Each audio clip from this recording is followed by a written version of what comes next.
mbona mimi nimeacha? Mbona mimi Mungu simuoni? Hata wenzako wanaposhuhudia matendo makuu ya Mungu, wewe unajiuliza mbona kwangu haijawahi kutokea? Yesu asifiwe sana.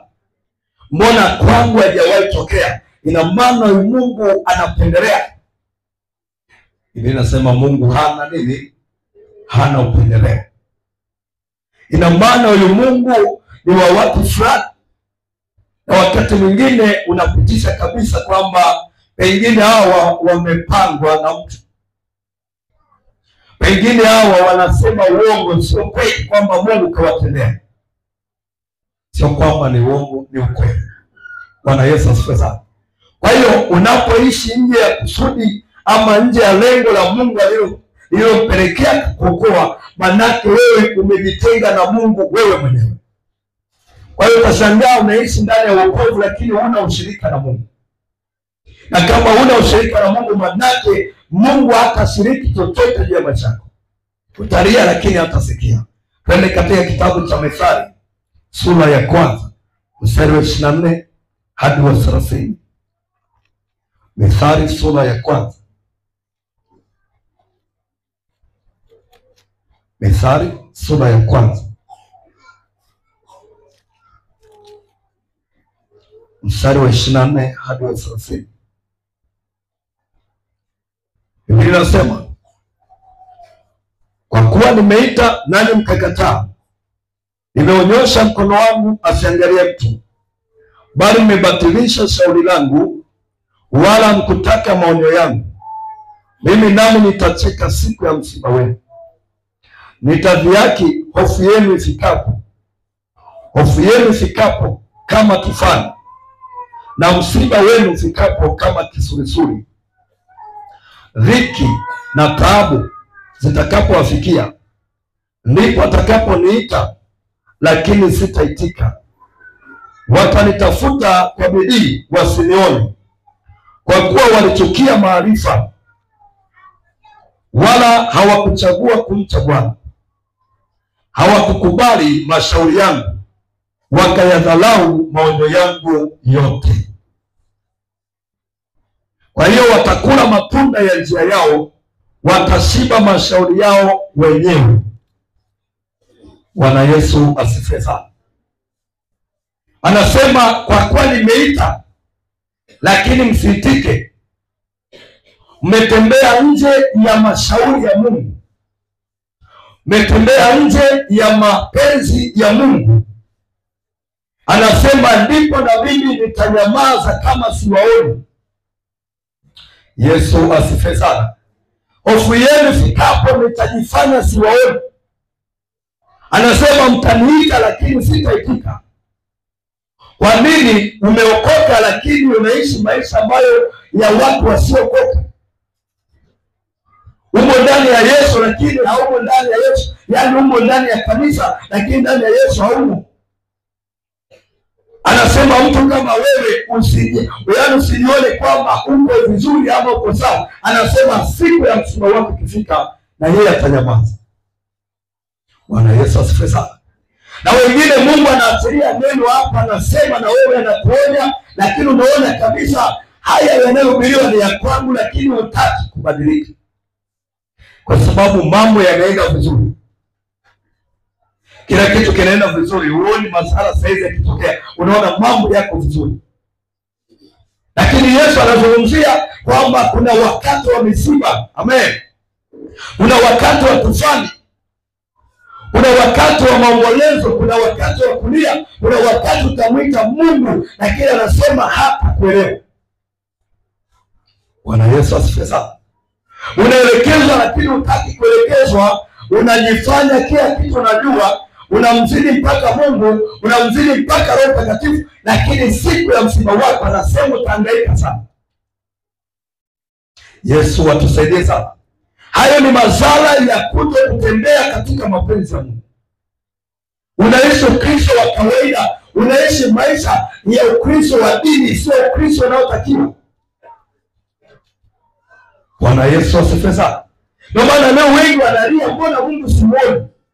Kabla hujajiuliza hilo swali, maisha yako yakoje na Mungu? Amen. Njia zako zikoje na wewe Mungu? Kama hujasikitika, hujanung'unika, hujaomboleza, jiulize maisha yako na Mungu yamekaaje? Mungu hali rushwa wala angalii sura ya mtu. Bwana Yesu asifiwe sana.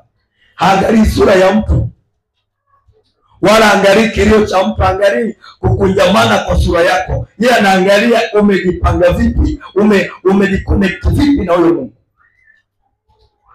Jina la Bwana libarikiwe sana. Hata uende kwa huruma namna gani mbele za Mungu, yeye anaangalia maisha yako yakoje. Vilio vimetanda makanisani, watu wanaomba, wanalia.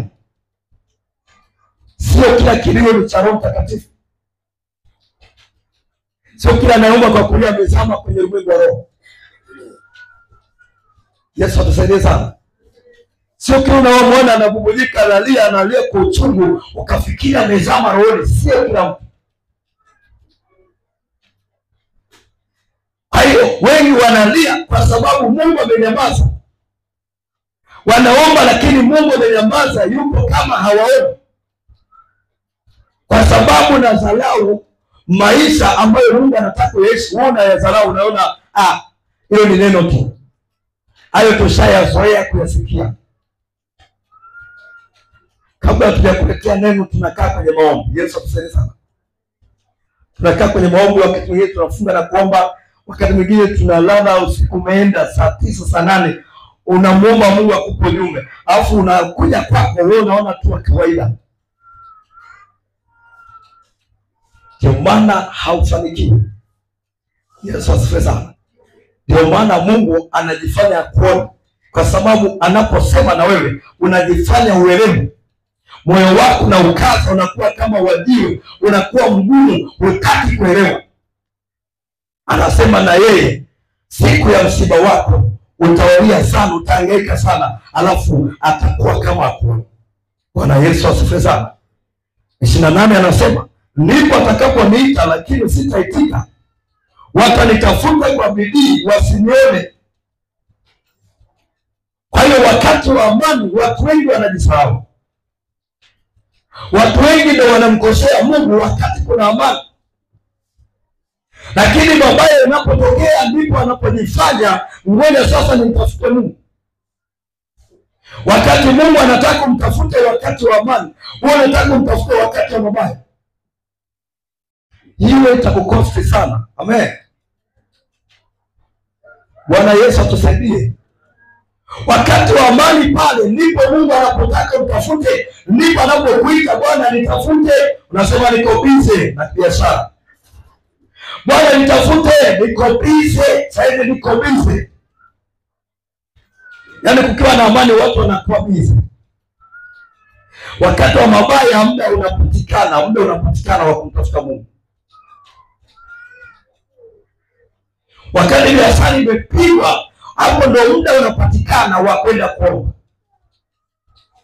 Kwa hiyo watu wanasubiri mabaya ndipo wamtafute Mungu kwa bidii. Anasema mtaniita lakini sitaitika, mtanitafuta kwa bidii lakini sitaonekana. Yesu atusaidie sana. Bwana Yesu asifiwe. Kwa hiyo sasa unapoona kazi inaenda vizuri, biashara inaenda vizuri, ndio wakati Mungu anaita umtafute. Ili wakati wa mabaya unapotokea, Mungu aonekane kwako, Mungu akusaidie. Maombi, ibada ni hazina. Amina. Sasa wewe unasubiri mabaya, unasubiri mpaka upigwe, unasubiri mpaka mambo yaharibike, ndio uanze kuomba, ndio uanze kufunga, ndio uanze kukesha. Hiyo itakugharimu sana. Yesu atusaidie sana. Hayo ni madhara ya kutotembea kwenye mpango wa Mungu. Kwa hiyo watu hao ambao wanasubiri mabaya ndio wamtafute Mungu, ndio hapa anasema utanitafuta kwa bidii lakini hutaniona. Kwa nini? Wakati una amani alikuambia nitafute, wewe ukasema niko busy.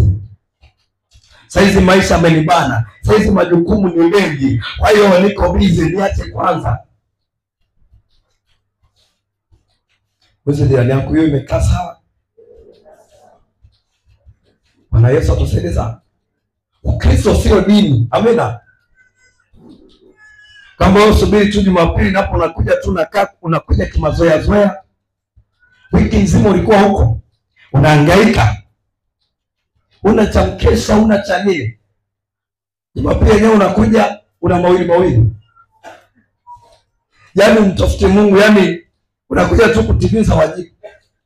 Hii nionekane tu nilikuwepo. Wewe ni mtu wa dini, sio Kristo. Mwambie jirani yako kataa kuwa mtu wa dini. Bwana Yesu asifiwe sana.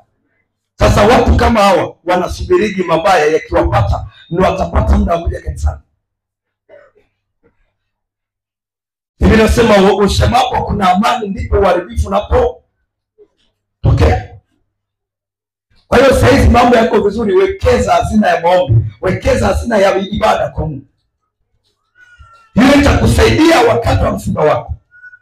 Itamfanya Mungu akukumbuke wakati wa kifo. Mungu anatunza kumbukumbu. Amina. Sifikirie Mungu ni binadamu. Sifikirie Mungu kama babu yako. Mungu anatunza kumbukumbu. Kile unachokifanya anajua.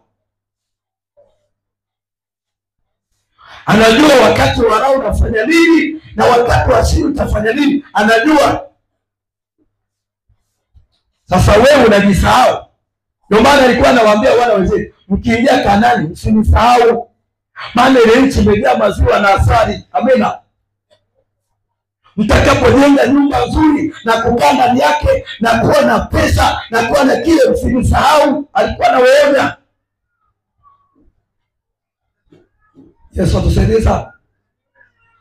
Kwa nini watu bidii ya kumtafuta Mungu inapungua? Kwa sababu wakishajibiwa wanachokitaka wanaona ibada tena haina maana. Watu wengi shida ndio zinawasogeza kwenye ibada. Hilo sio kusudi la Mungu la kukuokoa. Bwana Yesu asifiwe sana. Shida sio kwamba nikupeleke ibadani. Kwa maana wenzetu zamani wakati wa laana shida walikuwa bidii yao ni ile kumtafuta Mungu. Bwana Yesu asifiwe sana. Hawakuwa kama vinyonge watu kubadilika hapana. Kina Daniel walitafuta Mungu wakati wa raha na shida. Bwana Yesu asifiwe sana. Walikuwa ni wakuu wa wilaya, walikuwa ni waajiliwa serikali wanafanya kazi kule. Hawakuwahi kumsahau Mungu. Lakini wewe una kibarua kidogo, unajisahau, yani unajiona umeyamaliza, unajiona umeyapatia maisha, hata Mungu unamsahau. Kuna siku ya msiba, wewe unajiona saizi amani. Kuna siku ya tufani, utamkimbilia nani? Yesu atusaidie sana. Utamkimbilia nani akusaidie? Utajikuta hiyo siku na baki mwenyewe, hakuna hata kukutia moyo. Lakini mtu anapotembea kwenye mserereko anaona basi maisha yote yataserereka mpaka anaondoka duniani. Maisha yana change, amen. Maisha yanabadilika. Ikiwa tu watakatifu. Ina Ayubu walitembea kwenye baraka. Ikafikia hatua maisha yakachange ghafla. Ndani ya siku moja. Yesu asifiwe sana. Kila kitu akajikuta hana. Wewe siku utakapokufikia utamkimbilia nani? Saizi unasema uko busy. Nasema Mungu hana maana. Yaani Mungu hata saa moja ya kuja mbele zako sina, niko busy. Siku ya msiba wako utafanyaje? Tafakari hayo. Bwana Yesu asifiwe sana. Siku tufani itakapovuma kwako utakimbilia wapi? Hapa ni neno la Mungu anasema mtalia sitaiti. Utanitafuta kwa bidii. Yaani utapiga 3 kavu utaona haitoshi. Utapiga 7 utaona haitoshi. Utaenda 40. Mungu kimya. Tabaki Mungu umesema. mbona wakati anasema, wakati una amani ulikuwa useme Mungu umesema? Mabaya amekukaba ndio unasema Mungu umesema. Mungu sio binadamu. Mheshimu Mungu. Amen. Bwana Yesu asifiwe sana. Na wewe ambao umepokea neema ya wokovu, mheshimu Mungu. Mpe heshima yake, mpe muda. Na mtu unayempenda Mungu lazima uwe na muda na Mungu wako. Sawa, mchana umebana, usiku mtafute Mungu. Bwana Yesu asifiwe sana. Sasa saa usiku nimechoka. Kisema niombe hapa, kesho nitachelewa kazini. Ndugu yangu, hiyo kazi itakupeleka kaburini. Amina. Wako watu wanakesha, wanalala saa 9 na kesho asubuhi wanaamka vizuri tu, wana nguvu zote, wanawahi kazini. Wanasema siwezi. Itakukosti sana, utapata shida sana kwenye dunia. Bwana Yesu asifiwe sana. Maisha yanabadilika, usijione umefika. Usijione Mungu hana maana. Mungu ndiye aliyekupa hiyo kazi. Amen. Mungu ndiye aliyekupa hiyo biashara. Unajifanya yani uko busy hata kutafuta Mungu wewe. Kwa hiyo ni madhara makubwa sana. Fikiria Mungu amekuacha. Unafikiri shetani atakufanya nini wewe? Haleluya kanisa. Hapa naongea na waliookoka ambao wanasema tumeokoka, si wengine wapagani. Shetani atakufanya nini? Mungu ameshakuacha. Unamwita Mungu akusikii. Mungu amegeuza uso wake akuangalie tena. Haiko tunapitia kwenye magumu ya kudumu. Yesu asifiwe sana. Utatembea kwenye magumu ya kudumu ambayo hutapata msaada. Kwa maana wako watu walikuwa wameokoka, sisi ni wateja wa waganga wa kienyeji. Kwa sababu kwa Mungu amekosea masharti. Bwana Yesu asifiwe sana. Bwana Yesu asifiwe. Mungu anataka upendo wetu usipungue wakati wa laana, wakati wa shida. Upendo wetu uwe pale pale. Ibada ziwe pale pale. Amina. Hofu ya Mungu ndani ya moyo wako iwe pale pale, usibadilike. Sasa wewe unabadilika. Yakikubana ndio unaonekana kanisani. Ukiwa mambo safi kanisani hatukuoni. Shida sio sisi, Mungu akuoni pia. Bwana Yesu asifiwe sana. Yaani moyo wa ibada unakufa kabisa. Ndugu yangu, haya maisha yanapita. Amina. Yanapita na ni ya muda mfupi. Sasa wewe unaponisahau, unanipalia makaa ya moto mwenyewe kichwani pako. Tusome Kumbukumbu la Torati 28:15 hadi 20. Kumbukumbu la Torati 28.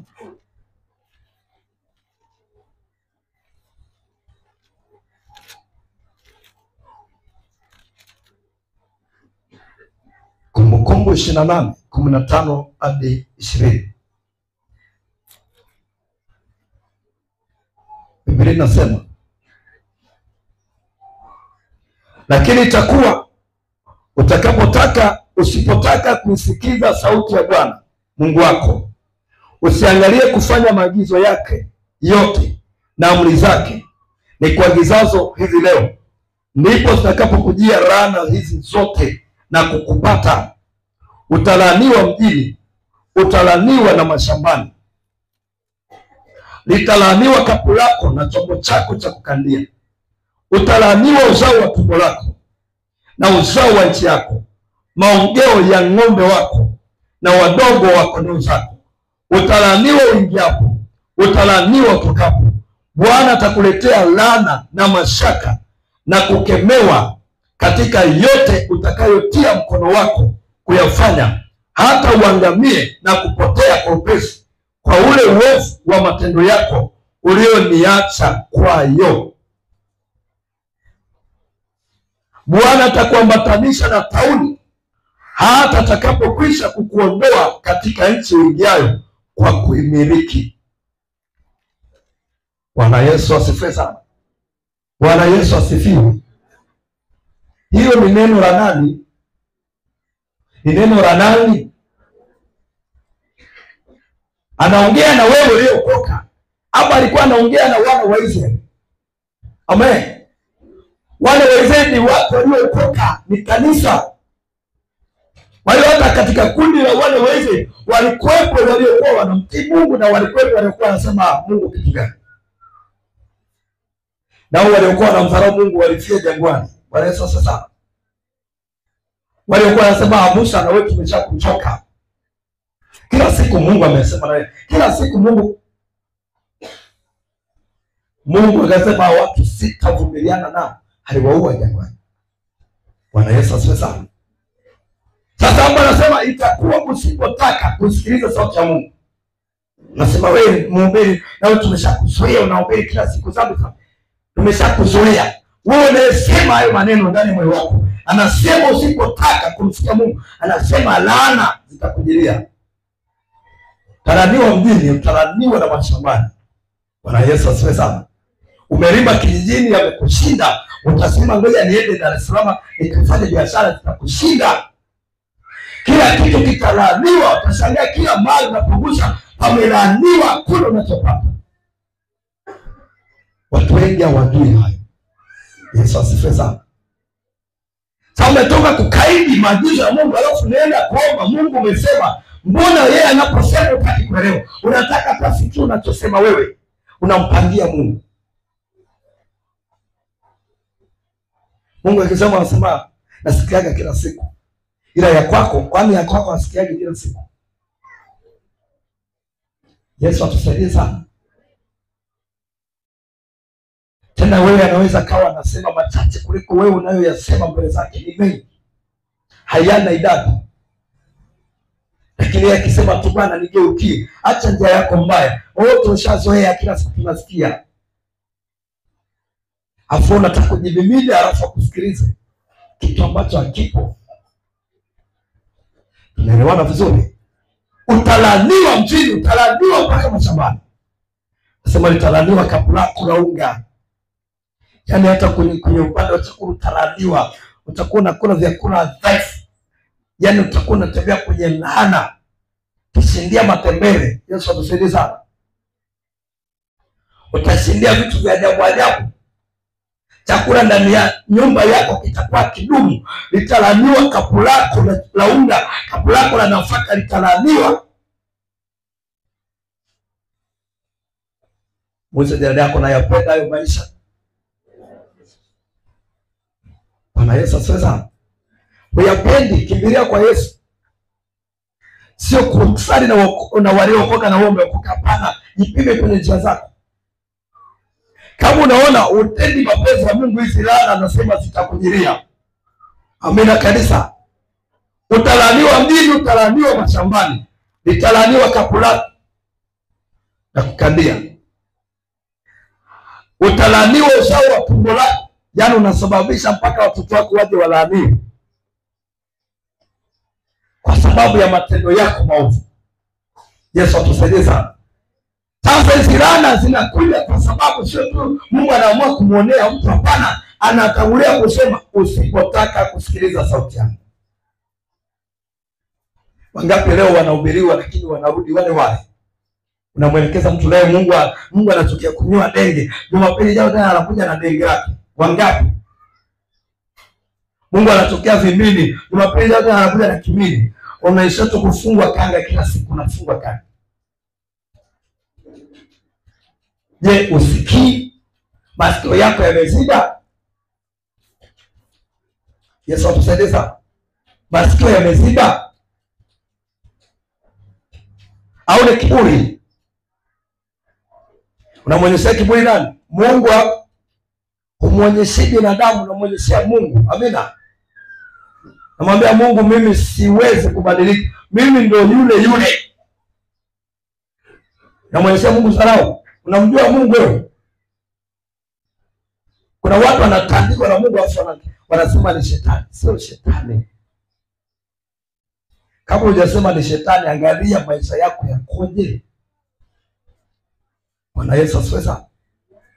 Bwana Yesu asifiwe. Ogopa Mungu afanye vita na wewe. Ogopa, yani ogopa, bora awe shetani. Mungu ni katili zaidi ya shetani, japo yeye ana rehema. Amen. Lakini Mungu ni mkali kuliko shetani. Shetani amesingiziwa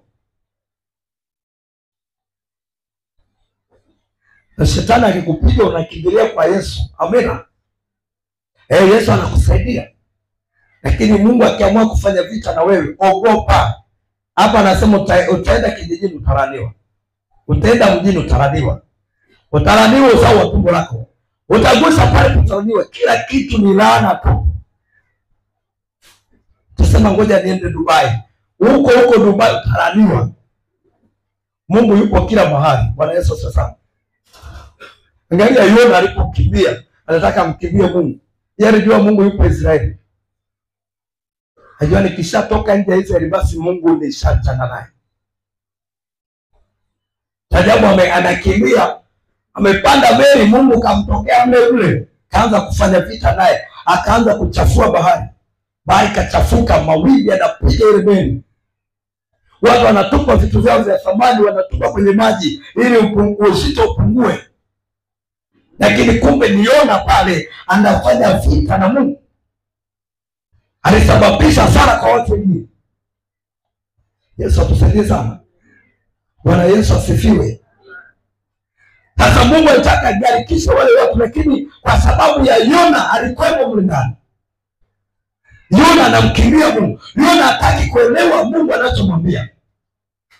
Yeye na mawazo yake na mipango yake. Nimekuambia ukiokoka wewe sio mali ya kwako, bali ni mali ya Mungu. Kwa anaweza akakutumia kwa lolote. Amina. Anaweza akakwambia chochote na ukafanye. Sasa wewe unasema mimi niko busy, mimi na mambo yangu. Mimi na mipango yangu, mimi na ratiba zangu. Kuokoka ni kujikana, tushajifunza. Amina. Kuwa tayari kwa lolote, kulipa gharama yoyote. Wanasema niko busy. Unamtunishia Mungu misuri. Niko busy. Yona anakimbia, Mungu akamkamatia kwenye bahari. Ikabidi wamkamate Yona wamtupe kwenye maji. Bwana Yesu asifiwe sana. Akawaambia kabisa, jamani, hii vita ni Mungu anapambana na mimi. Kwa usalama wa imani nikamateni mnitupe kwenye maji. Wale watu wakafikiria, wakajaribu kuvuta makasia, wakajaribu kushika pale na pale, lakini ikashindikana. Ikabidi wamtupe. Walipomtupa Yona kwenye bahari, ile meli katulia. Mawimbi yakatulia. Bwana Yesu asifiwe sana. Kuna watu ni kina Yona makanisani. Anaweza kusababisha idara ikayumba, anaweza kusababisha kwaya ikayumba, anaweza kusababisha kikundi chochote cha Mungu kikayumba kwa sababu ya maovu yake. Bwana Yesu asifiwe sana. Bwana Yesu asifiwe. Mungu anaamua kufanya vita na wewe. Tashangaa mambo hayaendi, mnapambana mambo hayaendi, kumbe yupo mtu hapo anafanya uovu, yaani Mungu anafanya uovu na Mungu. Tashangaa tu mambo hayaendi. Hayo ni madhara ya kutokutembea kwenye malengo yako. Bwana Yesu asifiwe sana. Haleluya. Tuangalie pointi namba 2.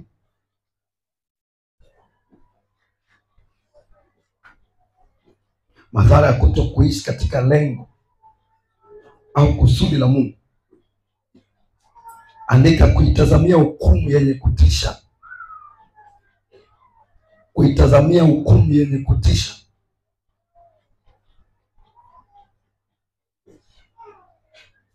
Kuitazamia hukumu yenye kutisha. Ufunuo 10:20. Ufunuo 20:12 hadi 15. Kuitazamia hukumu yenye kutisha. Ufunuo 20:12 hadi 15.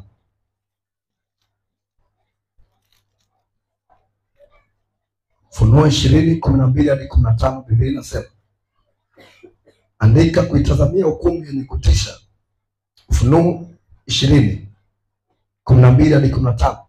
Nikawaona wafu wakubwa kwa wadogo wamesimama mbele ya hicho kiti cha enzi, na vitabu vikafunguliwa, na kitabu kingine kikafunguliwa ambacho ni cha uzima, na hao wafu wakahukumiwa katika mambo hayo yaliyoandikwa katika vile vitabu, sawasawa na matendo yao. Bahari ikawatoa wafu waliokuwamo ndani yake, na mauti na kuzimu zikatupwa. Mauti na kuzimu zikawatoa wafu waliokuwamo ndani yake, wakahukumiwa kila mtu kwa kadiri ya matendo yake. Mauti na kuzimu zikatupwa katika lile ziwa la moto. Hii ndiyo mauti ya pili, yaani hilo ziwa la moto. Na iwapo mtu yoyote hakuonekana ameandikwa katika kitabu cha uzima, alitupwa katika lile ziwa la moto. Haleluya, Bwana Yesu asifiwe sana. Haya ni maono ambayo aliyaona Yohana Mtakatifu akiwa katika kisima cha Patmo. Bwana Yesu asifiwe sana. Na sio kwamba alikuwa amelala usingizi, bali alikuwa katika shughuli za kufanya huduma ya Mungu. Akiwa macho hivi, akachukuliwa katika ulimwengu wa roho, akaanza kuonyesha mambo yatakayotokea siku za mwisho. Jina la Bwana libarikiwe sana. Hapa anasema nikawaona wafu wakubwa kwa wadogo wamesimama mbele ya hicho kiti cha enzi. Anasema na vitabu vikafunguliwa, lakini anasema na kitabu kingine kikafunguliwa ambacho ni cha uzima. Bwana Yesu asifiwe sana. Na anasema watu wakahukumiwa kutokana na yaliyoandikwa kwenye hivyo vitabu. Wewe unafikiria ni vitabu gani? Bwana Yesu asifiwe sana. Unafikiria ni vitabu gani? Ni hii Biblia unayoiona. Amina. Ni haya maneno ya Mungu unayoyasikia kila siku. Ndio maana nakwambia fungua Isaya, fungua Yeremia, fungua kitabu cha nani, fungua kitabu cha nani. Hivi vitabu vyote tunavyofundishwa, Biblia inasema vitafunguliwa. Yesu atusaidie sana. Anasema watu wakao wanahukumiwa kutokana na yaliyoandikwa humo. Anasema bahari kawatoa wafu wake, mauti na kuzimu na yenyewe kawatoa wafu wake, alafu wakasimama mbele za Mungu, wakubwa kwa wadogo. Yesu atusaidie sana. Kila mtu akahukumiwa kutokana na matendo yake. Walikuwa wanapima maandiko, wanapima na maisha ya huyu mtu aliyeshinde. Wewe unachukulia tu Biblia ya nini? Kwanza sina mpango hata wa kununua Biblia. Unajua unachokifanya, yaani wewe umekuja kanisani kucheza. Yesu asifiwe sana. Umekuja kanisani kufanya nini sasa? Sema hata Biblia yenyewe sina mpango wa kununua. Kwa hiyo vitabu vikafunguliwa. Yohana alikuwa anaona vitabu vikafunguliwa, alafu watu wakawa wanahukumiwa. Yaani wanasomewa maneno ya Mungu, alafu wanahukumiwa kutokana na yaliyoandikwa humo. Kwa hiyo anasema iwapo mtu yoyote hakuonekana kwenye kitabu cha uzima, alitupwa kwenye ziwa la moto. Anasema hiyo ndio mauti ya pili. Bwana Yesu asifiwe sana. Unafikiri ukifa katika mwili ndio umemaliza? Hapana, kuna mauti ya pili. Mwambie jirani yako kuna mauti ya pili. Hiyo mauti ya pili ni ya milele. Amina. Yaani ni ziwa la moto, ni kuungua milele na milele, hakuna kutoka wala hakuna kukata roho. Tunaelewana vizuri? Ni sawa mchukue samaki mweke kwenye mafuta, alafu asiwe anakufa, yaani anaungua tu, anaungua tu, anaungua tu. Yaani maisha yake ni kuungua tu. Ndivyo ilivyo. Watu watawekwa kwenye moto, alafu watakuwa hawafi. Tunaelewana vizuri? Madhara ya kutokutii sauti ya Mungu, madhara ya kutokutembea kwenye malengo ya Mungu. Wewe unasema nimeokoka tu, nimeokoka tu. Kila aliyeokolewa na Mungu ana malengo naye. Bwana Yesu asifiwe sana. Lakini wewe hutaki, unasema nina mambo yangu. Unasema mimi nina mambo yangu. Ziwa la moto linakusubiri. Sasa ukiwa na afya unajiona mjanja, kiburi kingi, unajiona ipo siku inakuja inatisha. Amina. Huo moto Biblia inasema hujawahi kutokea. Sio moto huwa kuni. Amina. Hata uweke mafuta hapo yachemke sana, bado hayaufikii ule moto. Ni moto afu ni giza, afu ndani yake kuna funza asiyekufa. Na wajua funza? Haleluya. Kuna funza mle na kazi yake ni kupikecha mwili wako, akapikecha tumbo kila mahali. Afu kuna yani unaogelea kwenye moto alafu hufi. Maisha yako yote yani hiyo ni milele. Maana milele hamna kikomo. Amina. Sasa leo unahubiriwa injili, unafanya unazoea. Unaleta mazoea kwenye kazi ya Mungu. Unaleta mazoea kwenye neno, unazuia sauti ya Mungu. Hii ya nao inakusubiri. Wote ambao majina yao hayakuandikwa walitupwa huko. Wewe jina lako, jina lako limeandikwa mbinguni. Hicho ndio cha kujali. Amina. Sio unakuja kanisani kimitukumitego na malengo yako. Hakikisha jina lako linasomeka mbinguni. Bwana Yesu asifiwe sana. Na wote ambao majina yao yako mbinguni ni watakatifu, ni wasafi. Amen. Hawana madoa, hawana makunyanzi ndani yao, hawana doa lolote, ni wasafi, ni weupe. Bwana Yesu atusaidie sana. Bwana Yesu atusaidie sana. Naleta mazoea kwenye kazi ya Mungu. Usilete mazoea ya Mungu. Yaani Mungu ni mkali. Amina. Mungu ni mkali, usimletee mchezo kabisa. Twende mbele tusome Ibrania 10. Ibrania 10:26 hadi 27. Ibrania 10. Ibrania 10:26 hadi 27.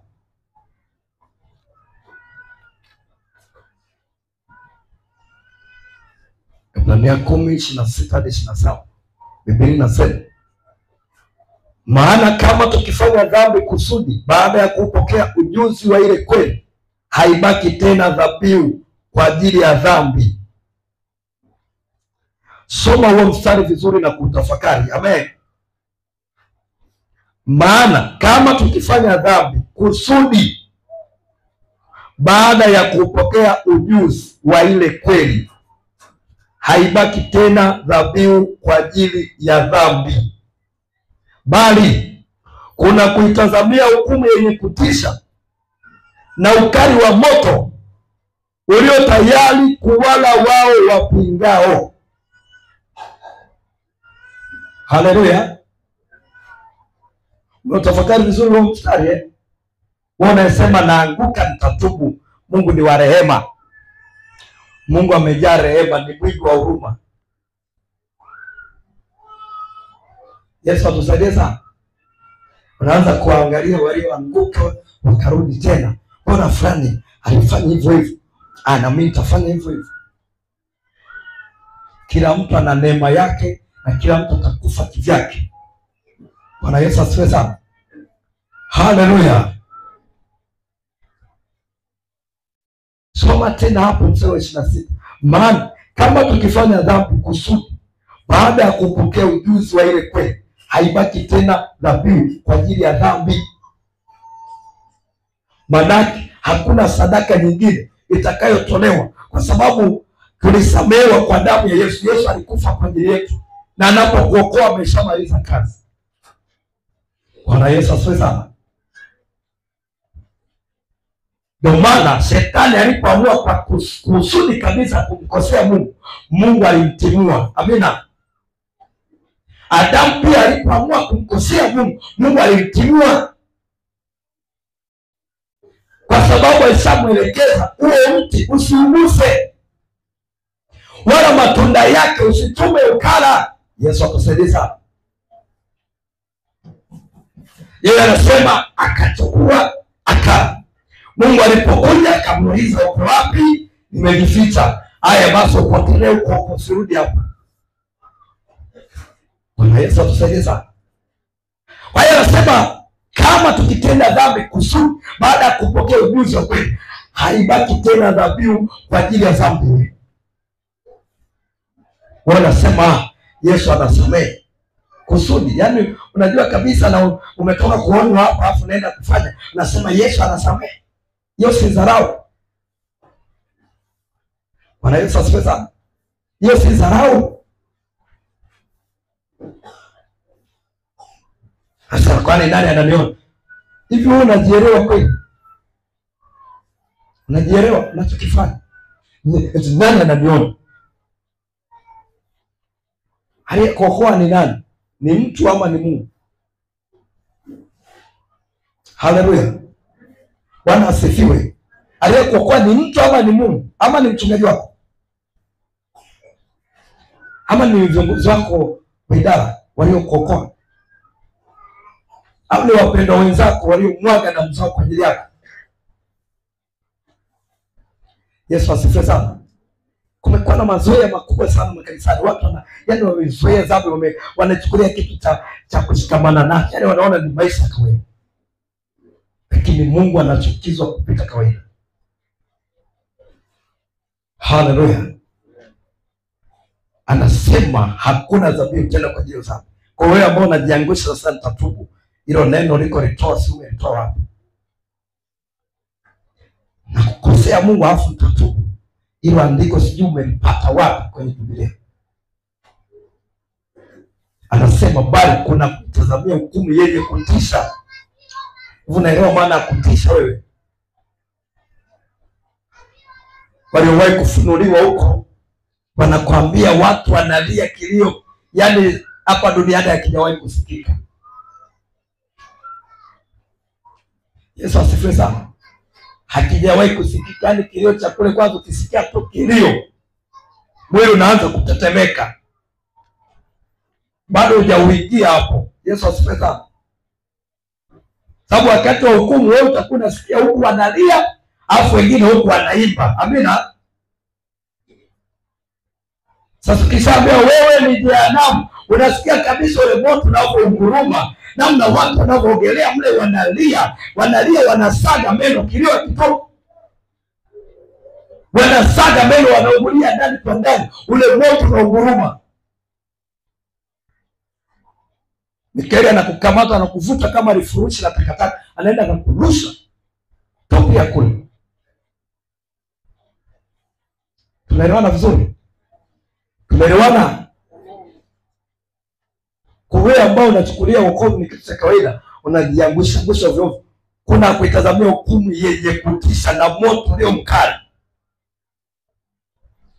ambao umewekwa tayari kwa ajili ya wale wapingao. Wako watu makanisani ni wapinzani. Madhabahu inasema hiki, wewe unasema cha kwako. Madhabahu inataka twende hivi, wewe unasema mimi naenda kule. Unapingana na Mungu. Jehanamu inakungoja. Yesu atusaidie sana. Bwana Yesu asifiwe. Wewe unaona kawaida kwa sababu bado maisha yanaendelea huko hapa, kila kitu kinaendelea vizuri. Hiyo ni ya muda. Amina. Kuna muda Mungu atakuswitch. Utajikuta unaanguka kama mgomba, unaanguka kama sanamu chini. Hapo watu wanakuokota. Siku sio itarajia. Yesu asifiwe sana. Wabaya mara nyingi wanakufa hata hawajui wanakufa. Watakatifu huwa wanaelewa. Amina. Kama Mungu ananichukua anaondoka, anajua. Lakini wale ambao wanapingana na Mungu anawatukiaga kwa ghafla. Bwana Yesu asifiwe sana. Elia si alijua anaondoka. Kama anamwambia Elisha, bwana baki hapo, ngoja niende kule nikaongee na Mungu. Hapana, sikuachi. Tunaondoka wote. Bwana baki hapa. Hapana, tunaenda wote. Elia alikuwa anajua anaondoka. Yesu asifiwe sana. Sasa wewe unaleta mazoea, kifo kitakukumba ghafla. Naposema saizi nimewanda, kila kitu kiko safi, ndoa iko safi, mtoto uko safi, akaunti yangu iko vizuri, mambo yako vizuri, Mungu atakutokea ghafla na kunyakua. Ukajieleze mbele ya safari. Utaeleza nini? Bwana Yesu asifiwe sana. Haleluya. Kama tunaelewana tupungiane mikono. Acha dharau. Amina. Unapodharau watumishi wa Mungu, unamdharau Mungu moja kwa moja. Amina kanisa. Unapodharau ujumbe unaotoka madhabahuni, unamdharau Mungu moja kwa moja. Yaani wewe unatafuta ugomvi na Mungu. Itakugharimu sana. Kwa hiyo anasema ukitenda dhambi kusudi, hata kama una jina la kuwa hai, ile nasema unakuwa umekufa. Bwana asifiwe sana. Kanisa gani lile kwenye Ufunuo Mungu analiambia lile kanisa kwamba una jina la kuwa hai lakini umekufa. Huna uhai ndani yako. Manake yule mtu alikuwa hai. Bwana Yesu asifiwe sana. Kiroho alikuwa hai. Akiingia kuomba yuko hai. Yesu asifiwe sana. Alikuwa hai lakini amekufa. Manake alikuwa ameokoka, alikuwa amesimama, akasema ngoja nitende dhambi nikatubu. Kumbe pale pale ndio mauti kamfika. Jina la Bwana libarikiwe sana. Unasema ngoja nitende dhambi nikatubu. Mbona hujaribuki kunywa sumu alafu sema Mungu ataniponya? Haleluya kanisa. Chukua sumu ya panya, sema na kunywa alafu Mungu ataniponya. Kama utapona kweli. Ila kwenye dhambi ndio unaamini Mungu atanisamehe. Chukua kama ukajitundika ujinyonge useme Mungu ataniokoa, kama kweli atakuokoa. Haleluya. Bwana asifiwe sana. Jitupe kwenye moto useme Mungu ataniokoa. Kwa hiyo watu wanatumia maandiko vibaya. Yesu atusaidie sana. Kwenye dhambi tu ndio wanaamini Mungu atasamehe. Kwenye mengine mbona uamini? Endesha gari ovyo ovyo barabarani useme Mungu ataniokoa na ajali. Uone kama kweli atakuokoa. Kwa tunamjaribu Mungu. Bwana Yesu atusaidie sana. Haleluya. Mungu ajaribiwi. Yeye amenyoka kwenye mstari. Kama unamjaribu ni wewe na yeye ajaribiwi. Simama kwa miguu yako tumshukuru Mungu.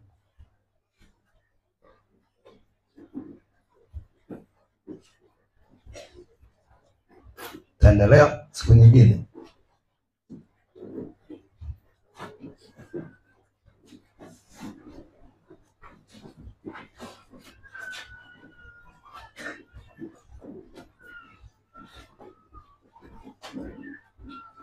Ina mikono yako juu.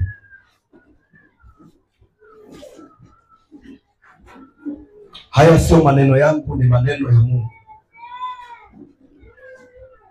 Kwa hiyo usipochukua hatua utajijua mwenyewe na Mungu wako. Nilichoambiwa nikisema nimeshakisema. Kwa hiyo kazi ni kwako. Sema Bwana Yesu, nimesikia neno lako. Bwana Yesu, naomba rehema zako. Naomba unisamehe. Nilipoenda kwa mazoea, unisamehe Yesu. Nimezoea neno lako. Nimezoea watumishi wako. Naomba unisamehe. Nimezoea wajumbe wako. Naomba unisamehe. Kwa damu ya Yesu. Kwa damu ya Yesu. Neno lako limenionya. Neno lako limenielekeza. Bwana Yesu, niko tayari kukugeukia wewe. Niko tayari kurudi kwako. Ponya moyo wangu. Geuza moyo wangu. Kwa damu ya Yesu. Ondoa kiburi ndani ya moyo wangu. Kwa damu ya Yesu. Bwana Yesu, ninatamani nikupendeze, lakini mwili wangu ni dhaifu.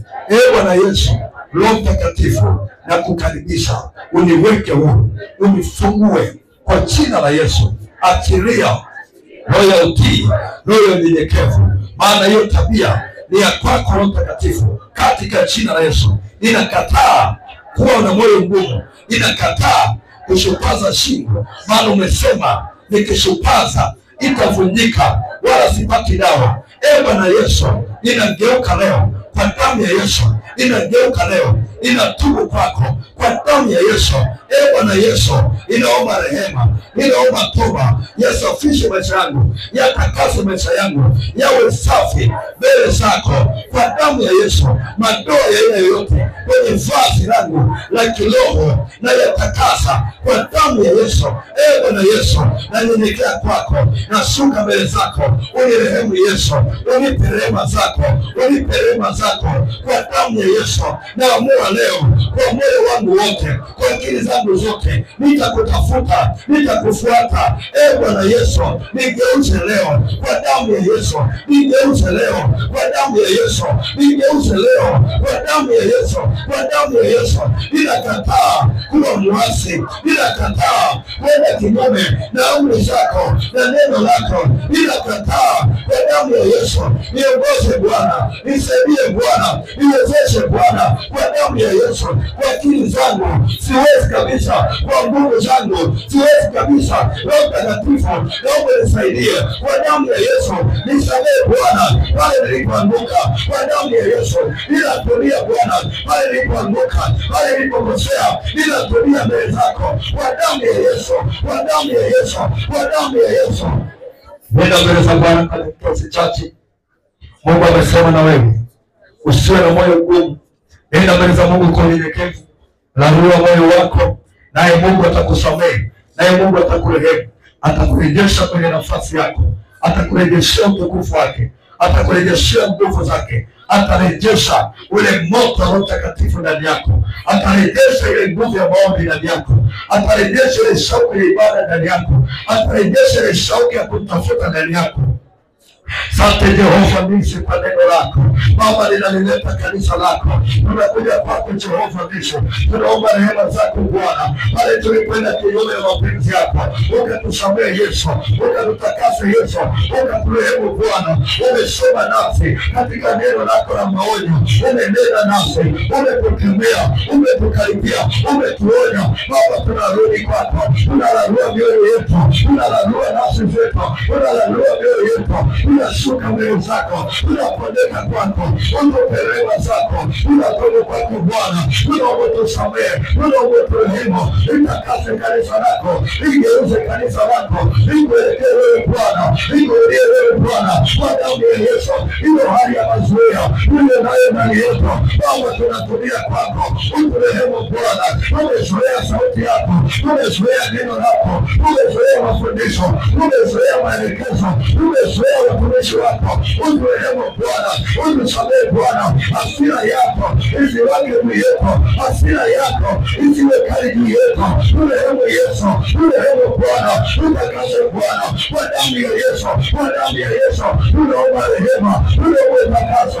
tuoshe Bwana. Tumekutenda dhambi, tumekukosea, hatujafanya sawasawa na mapenzi yako, tumesahau kusudi lako la kutuokoa, tumejisahau, tumejiweka bize na maisha yetu, hatuna bize na maisha yako na mapenzi yako. Turehemu Bwana, turehemu Bwana, turehemu Bwana, turehemu Bwana, turehemu kanisa lako, turehemu kanisa lako kwa damu ya Yesu. Tumetanga mbali na maagizo yako, turehemu Yesu. Tutakase Bwana, tutakase Bwana, tutakase kanisa lako, watumishi wako wanaokutumikia kwenye madhabahu, watakase Yesu. Turehemu Bwana, tumefanya kazi yako kwa ulegevu. Yesu turehemu, Yesu turehemu Bwana, tusamehe, tutakase Bwana, turehemu Bwana. Tunashuka mbele zako, tunapendeka kwako, tunapendeka kwako kwa damu ya Yesu, kwa damu ya Yesu.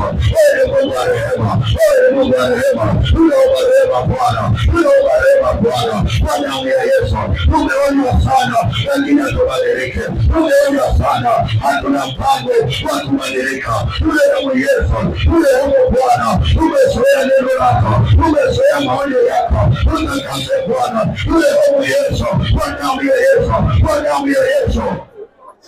Ponya kanisa lako, ponya kanisa lako, achilia rehema zako, achilia rehema zako. Ondoa mbele ya jiwe, ondoa mbele ya jiwe kwa damu ya Yesu. Isiyokuogopa Mungu, isiyokutii Mungu, isiyokuheshimu, ondoa mbele ya jiwe ndani yetu kwa damu ya Yesu, kwa damu ya Yesu. Umesema wewe utaambatana na yule mtu atetemekaye asikiapo neno lako, atetemekaye asikiapo sauti yako. Yesu tunaomba kusaidia kwa damu ya Yesu, kwa damu ya Yesu. Umejaa kiburi, umejaa dharau, urehemu Bwana, urehemu Yesu. Bwana wa Israeli, walipoinua kiburi kwako, uliwaangamiza jangwani, walifia wote jangwani. Yesu turehemu, hasira yako isiwake yetu, hasira yako isiwake ya kanisa, hasira yako isiwake ya idara zetu, hasira yako isiwake ya watumishi wako. Tunaomba Yesu, uturehemu, uturehemu, utuoshe Bwana, ututakase Bwana. Tunarudi kwako, tunarudi kwako, tunarudi kwako kwa mioyo yetu yote, kwa mioyo yetu yote. Tunakurudia Yesu, tunakurudia Yesu, tunakurudia Yesu, kwa damu ya Yesu, kwa damu ya Yesu, kwa damu ya Yesu. Usaidie Bwana, usaidie Bwana, usaidie Bwana, usigeuka, usaidie Bwana, usimgeukia adui. Kwa damu ya Yesu, uwezeshe Bwana, usimama imara. Kwa damu ya Yesu, uwezeshe Bwana, usimama imara kama mlima Sayuni, usitikisika na jambo lolote. Kwa damu ya Yesu, roho za uovu tunazikataa, roho za kutenda dhambi, roho za zoea tunazikataa. Kwa damu ya Yesu, usaidie Bwana, uwezeshe Bwana, kwa mkono wako wenye nguvu, utusaidie kwa jina la Yesu, kwa damu ya Yesu. Asante Jehova, ninakutukuza, ninakuinua, utukufu wetu nakupa wewe. Asante kwa jina neno hili uliosema nasi asubuhi ya leo. Nawaleta watumishi wako mbele zako Bwana, naomba endelea kusema na mioyo yao, endelea kuzungumza ndani yao, hii sauti isiondoke ndani yao, iendelee kuimba ndani ya mioyo yao, wakiwa nyumbani iendelee kuimba, wakiwa kazini kwao iendelee kuimba, wakiwa walipopote iendelee kusema ndani ya mioyo yao, katika jina la Yesu Kristo. Ninaomba Bwana na kutukuza jina lako. Amen. Mungu amen.